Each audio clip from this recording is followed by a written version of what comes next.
Olá, tudo bem? Começa agora o nosso Em Prosa, esse programa que traz pessoas, personalidades, gente muito especial aqui da nossa região. E este dedo de prosa está mais recheado, a gente pode dizer assim.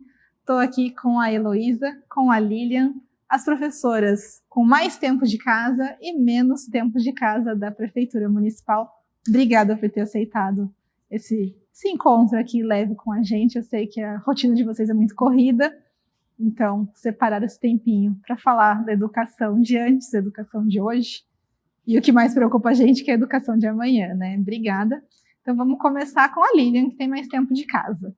Um resuminho aí do seu currículo como professora. Eu me formei em 1992 como professora no ensino técnico, antigo magistério, né? Na escola José Ezequiel de Souza, né? O famoso Ezequiel. E de lá para cá, no começo da minha carreira, eu trabalhava em escola particular. Também lecionei um pouco no estado, como eventual, e faz questão de quase 20 anos eu ingressei na rede municipal, né, através de concurso público. Então, está aqui há quanto tempo? Na prefeitura há 19 anos, né, quase 20. Já está com um pezinho no fim. Já estou com um pezinho no fim já. E no caso da Elo? Eu me formei em 2013 em letras, já fui atuar, né, na rede pública mesmo, mais fora da cidade. Tive daí um período fora da educação, fui ser servidora pública mesmo, mais em área administrativa. Voltei para a sala de aula em 2019, na rede privada, e aí aqui na prefeitura eu estou desde 2021, vai fazer quase 3 anos. Ainda está no probatório. Sim, olha só que terminando. Tem que tomar cuidado com o que vai falar aqui. Exatamente. Mas aí a mesma pergunta vale para as duas. De onde veio a vontade de ser professor? Eu acho que da família, né? Porque minha mãe também é professora, então acho que a gente pega o gostinho da família da gente, né? Ou é o contrário, né? Ou o contrário também. Aí mas você decide que não quer ser professora por causa da família, que é o meu caso. Não. No meu caso, eu acho que foi disso, de puxar esse gosto da minha mãe. Também a gente, quando eu fiz magistério, a gente era jovem, né? Bastante jovem, porque a gente entra com 15 anos. Então, acho que foi daí que surgiu o gosto. Nunca teve vontade de escapar, que nem a Heloísa? Não, já trabalhei também com outras coisas, mas assim, sempre voltada à educação, com aula particular, ensinando português para estrangeiro, então assim, sempre na área da educação mesmo. E a sua área é português mesmo? Não, fiz pedagogia, né, então na prefeitura agora eu sou professora de Fundamental 1, né, então a gente dá aula de todas as matérias, português, matemática, história, geografia e ciências. Um pouquinho de cada. Um pouquinho de cada. Que é o mais difícil, eu acho, né? Sim, porque daí tem que estudar tudo, né? Tem que ser bom em tudo. E no seu caso, Luísa? No meu caso, acho que veio da inspiração de uma outra professora da rede mesmo. Eu lembro, eu estava no ensino médio. Não era algo que eu pensava, né? Que eu tivesse, assim, já embora eu tivesse professores na família também, mas não era ainda algo que eu considerasse.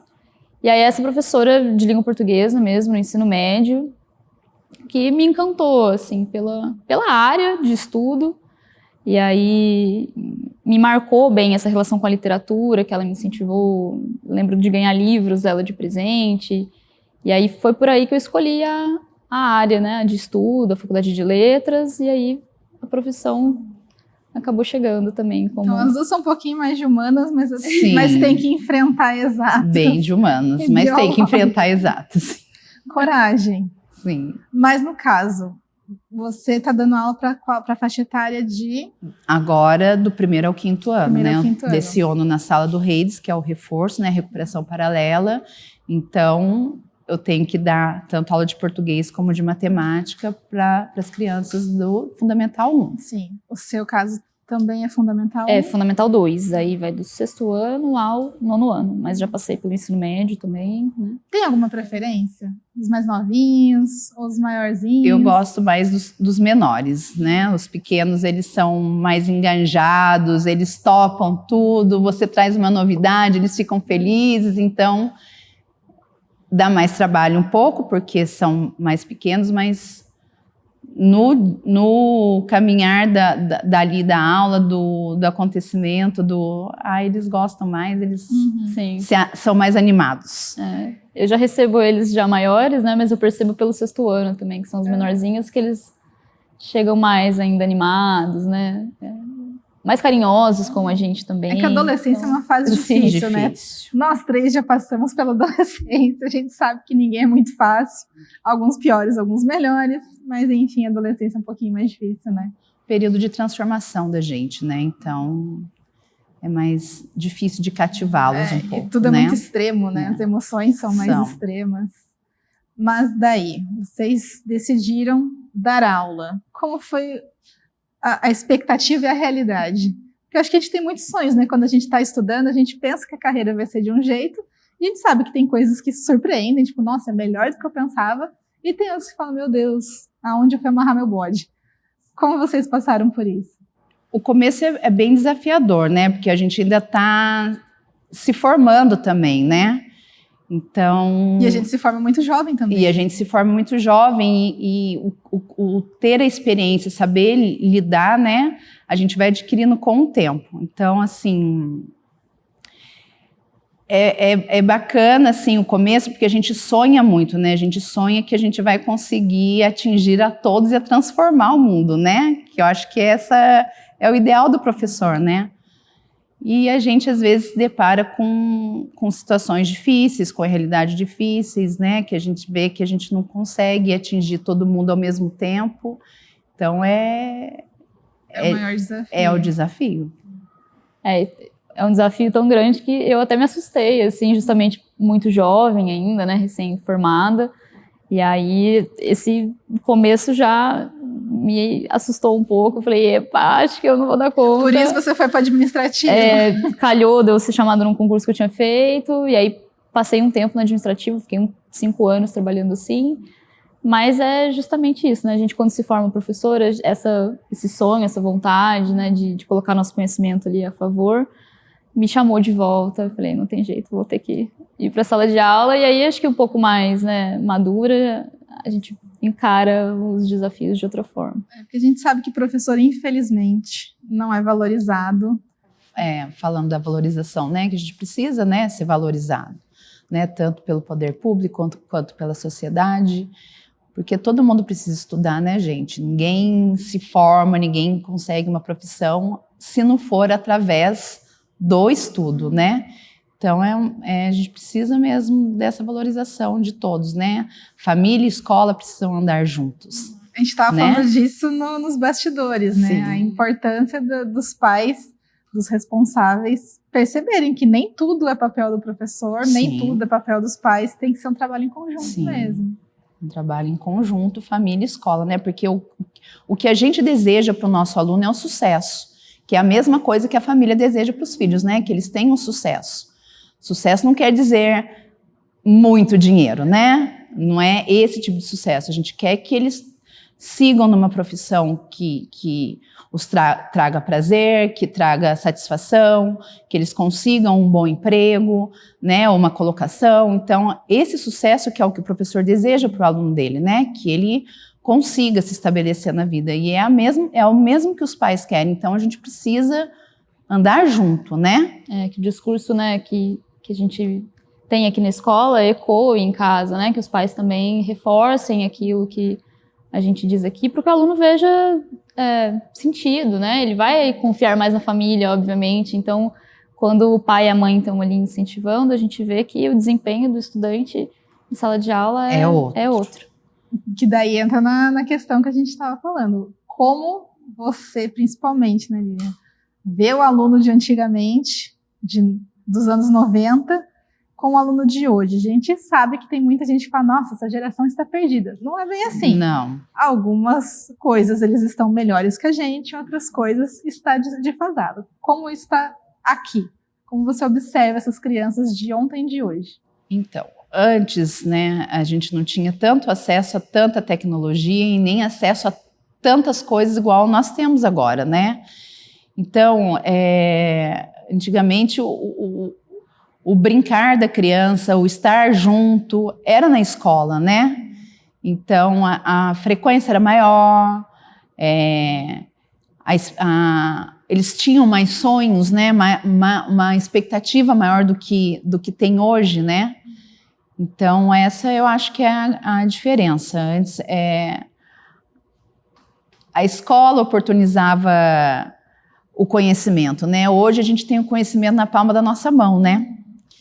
Então, essa é a diferença maior. E então, agora, então, mais do que nunca, a gente precisa mesmo valorizar o estudo, a valorizar a aprendizagem, né? Porque a gente precisa ter conhecimento, porque nem tudo que está na mídia, na rede social, é uma coisa boa, é confiável, né? A gente que é jornalista já sofre com fake news, imagina. Exatamente, então a gente precisa de ter esse conhecimento na escola para a gente poder ter esse discernimento do que acreditar, de ler e compreender se não, isso daí realmente é verdade ou não é. Então essa seria a dificuldade. Sim. No que eles estão melhores hoje, comparado com os alunos de antes? Uma pausa dramática. Talvez hoje uma curiosidade mais aguçada, né? Porque, como eu falei, né? Tem muita coisa pra gente ver, né? Então, eu acho que talvez uma curiosidade maior sobre os assuntos da vida, das coisas. Eu acho que isso seria o principal, né? Não sei, Elô, o que você acha? Eu concordo. Hoje eu acho que eles são mais curiosos, debatem mais, não aceitam qualquer opinião, né? Que vai pro lado bom e o lado ruim, o lado bom e o lado ruim. Então, acho que isso seria a diferença. Eles estão mais empáticos? Eu acho que essa geração está um pouco mais empática. Eu ia comentar isso também. Acho que eles convivem mais com as diferenças, né, do que antes, né? Algumas coisas são mais faladas hoje que antes, né? Eu falando da minha época como estudante, certos temas não eram falados, debatidos, a gente não identificava ali, né? De repente que a gente tinha um colega com alguma deficiência que precisasse de um atendimento diferenciado. Então, acho que hoje eles acabam sendo mais empáticos por isso, acho que por viverem mais um pouco essa... Agora, o que teve um divisor de águas foi a pandemia, né? Sim. Infelizmente. Nesse caso, você chegou ali nos 45 do segundo tempo e veio a pandemia. Como foi para a educação? Esse momento foi porque daí muito não foi difícil. Só as crianças que tivessem que adaptar, vocês tiveram que se adaptar. Nós tivemos que nos reinventar, né?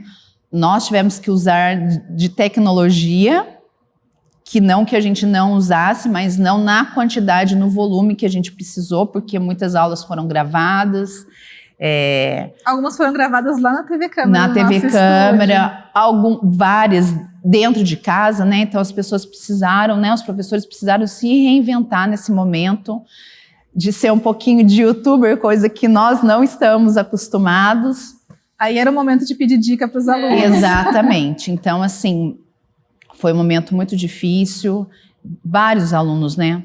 Também não tinham tanto acesso à internet e a disponibilidade, né? Conseguir assistir tudo o que foi programado, então foi um desafio muito grande para a gente, foi bem difícil. E a retomada também foi difícil, né? Porque a gente precisou resgatar muita coisa do que ficou para trás, né? Em termos de conteúdo, de socialização. Então, ainda estamos tentando retomar, né? Porque ficou uma lacuna, né? Então, assim, eu trabalho com reforços agora de uns anos para cá, então, assim, a gente está vendo que a gente está precisando retomar muito conhecimento com vários alunos, né? E você, Lu? Foi um desafio, né, de adaptar ali as metodologias, né, até a avaliação, então, né, quando a gente recebia retorno das atividades, de saber se aquilo realmente o aluno tinha conseguido produzir, ou se de repente recebeu interferência, né, da família, ou mesmo da internet, né, se ele buscou aquilo. E aí, de fato, até hoje a gente observa as dificuldades desse período, até de frequência escolar também, né, eu noto que houve muita evasão nesse período, muita né? evasão. Em virtude dos alunos não terem acesso, não terem um recurso. Então, eu acho que hoje também, mesmo com a retomada, a frequência escolar parece que ficou também um pouco prejudicado. Tem alunos que ficam períodos muito tempo fora da escola, né? Faltam, às vezes, uma semana toda. Eu vi então... que a faixa etária ali que mais sofreu foi a da alfabetização, né? Sim. Interpretação de texto, Exato. Isso foi o que mais se perdeu ao longo do caminho. Exatamente, porque é uma fase crucial para a gente, né? É a fase que a gente está aprendendo a ler e escrever. Então, esse momento de fazer isso através de câmera é difícil, né? Você não ter ali aquele contato, você não conseguir intervir e perceber no que a criança está desenvolvendo no pensamento dela ou não, o que ela está tendo dificuldade, e isso através da tecnologia. Fazer isso não foi fácil. Então, a lacuna maior ficou realmente nessa parte de alfabetização, né? Nessa parte da aprendizagem da leitura e da escrita mesmo, ficou bem comprometida. E foi nesse momento que vocês perceberam mais ainda a importância dos pais ali ficar junto? Exatamente. Porque aí, nesse caso, os pais, a maioria também estava em casa, né? Aí não tinha a desculpa do saio às 8 da manhã de casa e chego 8 horas da noite em casa. Então, Tânia, depende, né? Porque alguns trabalharam, com certeza. Entendeu? Então, assim... Principalmente em linha de frente. Exatamente. Alguns pais trabalharam sim, então ficou difícil, mesmo porque saber alfabetizar demanda muito conhecimento. E técnica, né? Então, assim, nem todas as famílias, né, conseguem, né? Assim, quem tem pai e mãe professor ficou menos penoso, menos custoso. Mas para quem não tem, é difícil, entendeu? É difícil você saber o time do aluno, você saber se ele está avançando ou não. Então, assim, foi muito angustiante para as famílias. Para todo mundo. Que esse período não volte nunca mais. Nunca mais. Foi muito angustiante. E para as crianças também, né? O ter que deixar tudo assim, bruscamente, né? Ter que deixar a escola, ter que deixar os amigos. Tem crianças que faziam outras atividades além só da escola, né? Ter que deixar tudo foi difícil.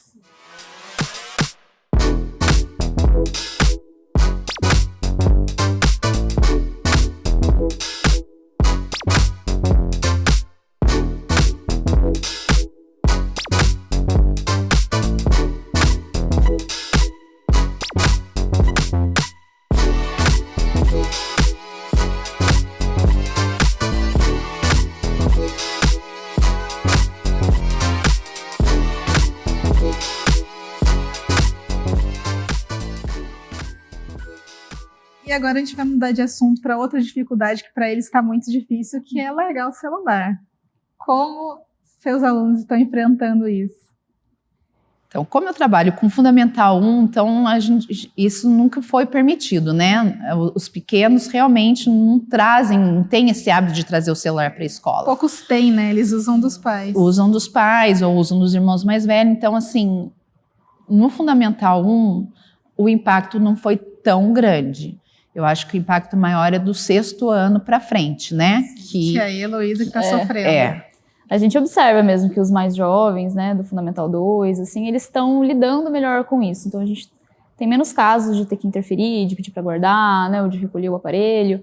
Mas quando vai chegando ali já no 9º ano, eles estão tentando ainda fazer uso do celular durante a aula. Aí a imaginação para dar golpe é alta, né? Mas a gente observa já que mudou muito a dinâmica de sala de aula, a gente tem mais agora os alunos mais presentes, né? A gente disputa menos ali a atenção com o celular, mas eles estão ainda também tentando se adaptar, né?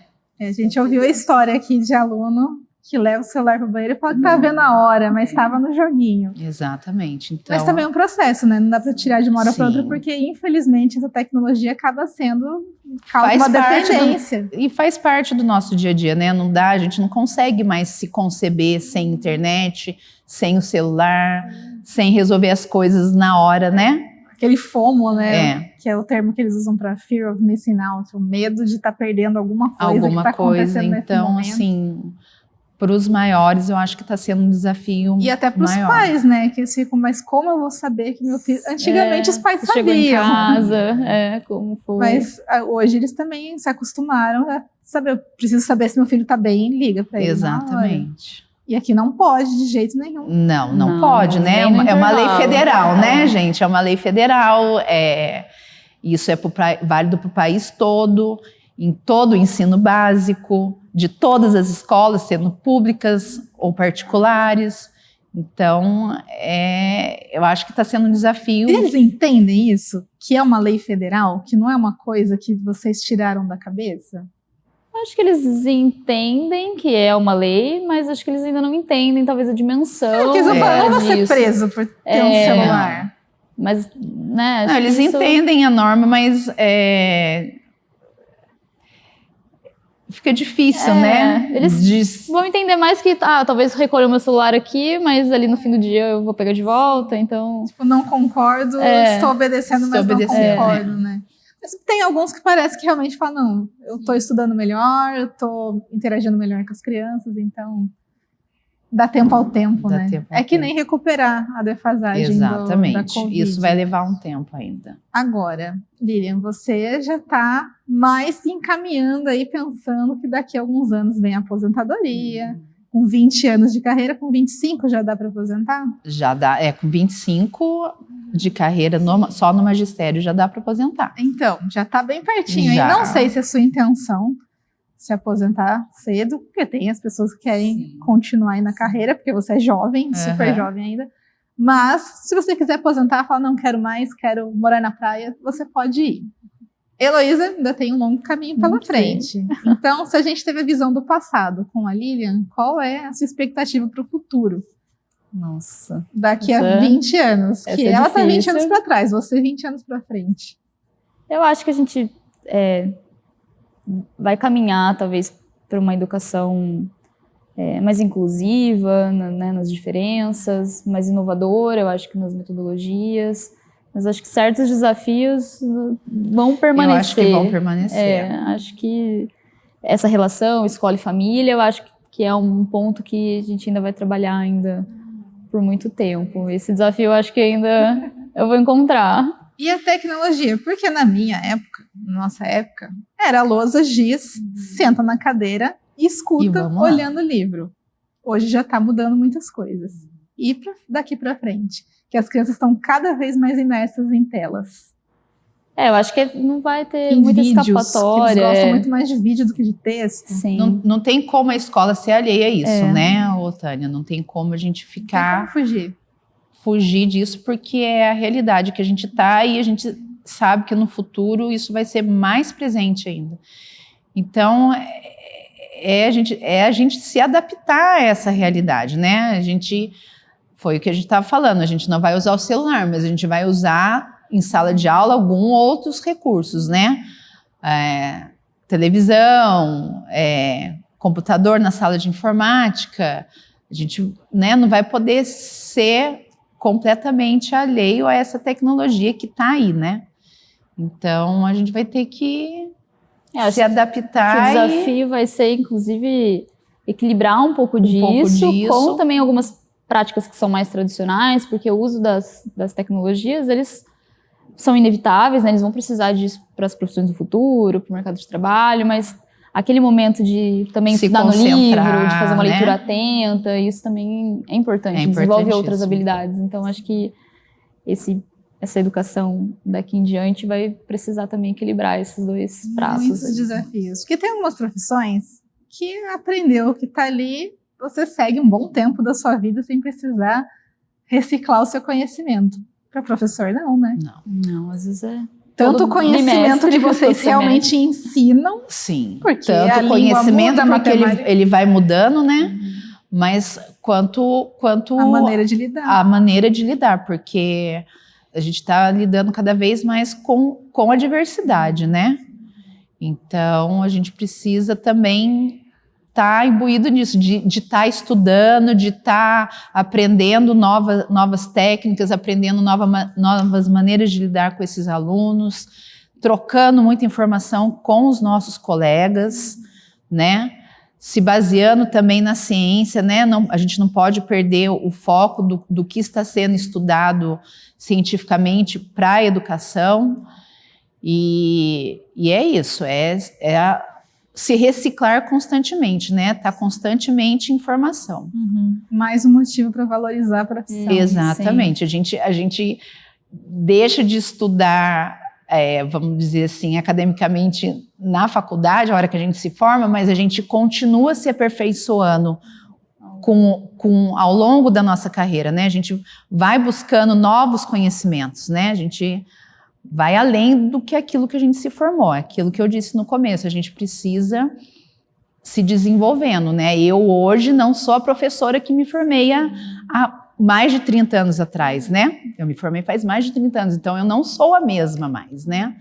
Então, esse conhecimento que a gente vai adquirindo, que a gente continua estudando, que a gente continua indo atrás, para poder também ser um profissional melhor para o nosso aluno, né? Para poder também conseguir atingir a todos. Não é fácil, a gente sabe que a gente não consegue atingir 100% da nossa sala de aula, mas a gente tenta fazer o melhor que a gente pode, né? Sim, a gente sempre tem que pensar, porque tem uma frase, como filho de professor, eu vou dizer que tinha naqueles adesivos de carro que falava: sem advogado não se faz justiça. E meus pais, professores, sempre viam aquele adesivo e falavam: pois sem professor não se faz advogado.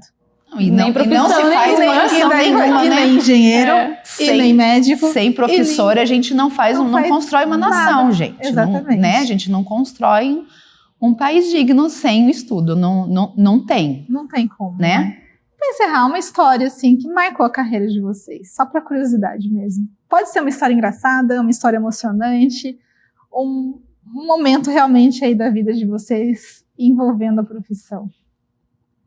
Eu acho que o que mais a gente consegue guardar de história é ver quando um aluno seu atingiu o que ele queria, né? Então, assim, eu fui professora aqui há uns anos atrás, retornei agora, andei por outras escolas e retornei agora. E a gente vê que tem aluno que foi nosso, que você vê que chegou lá, né?